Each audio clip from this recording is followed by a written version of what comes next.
Hello mga ka-resilience! Kumusta ang ating pagtitinda ngayon? So, okay ba? So, daghan ba tayong mga benta? No? Or matumal ba siya? So, goon lang ta. Padayon lang ta sa ato ang pagtindas. Kay nga na, seasonal jud kayo sa hay. Gusto ko sa hay dili. Pero, don't give up kay mubalik ra gid na siya.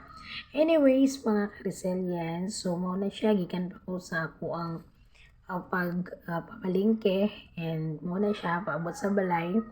So gibutang lang sa nako, then ako pod ga lingkod-lingkod lang sa ako ang higdaanan, no, kay maragi ka pud jud kaayo kog inalsa ana, no. So sa akong kagamay ingana kabugat dayon na ako mga alsa. So karon mga ka-resilience, so gabi na gyud na siya ni abot ko. And then so ako nakita nga marag wala gyud, no, marag wala na, nahurot na, mga nga blanco na, no. So salamat sa Ginoo kay wala na tay mga tinda. So mo na siya, it's time nga ato na ginang i-display ang ato ang nakumpra o atong napalingke, no. Kay para pagka nindot kaayo tan-awon kay daghan kaayo siya.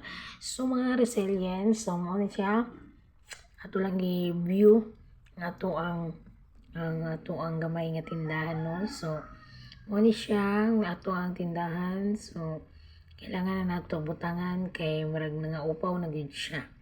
Pero nakita ninyo nga naapog ko yung mga samukan kaayo, no. So while ako nagpahulay, so napoy duha ka buok nga mga miyaw-miyaw, no, busy kay sila og dula-dula ang ako ang mga box. So mao ni siya mga ka-resilience. So nagabinaan jud kaayo ko, no. So mo ni hitabo.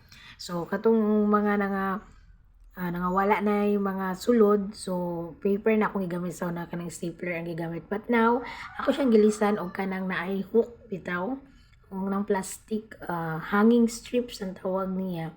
So kay naabot naman ang akong parcel, so ako na siyang gi-arrange. So muna to siya nga nindot na siya, so wala na tong katong mga papel, no, nga hapit na pud na nga kuan nga sa tawag ana nga lata og binutang balik-balik anang stapler, no. So mo to siya nga ako na lang siyang giilisdan kay maragi kapoy na kog binutang og stapler.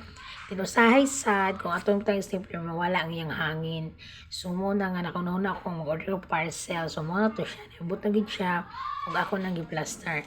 So ako gid mga ka-resilience, kung ako mag-arrange ko diha gid ko sa gabi.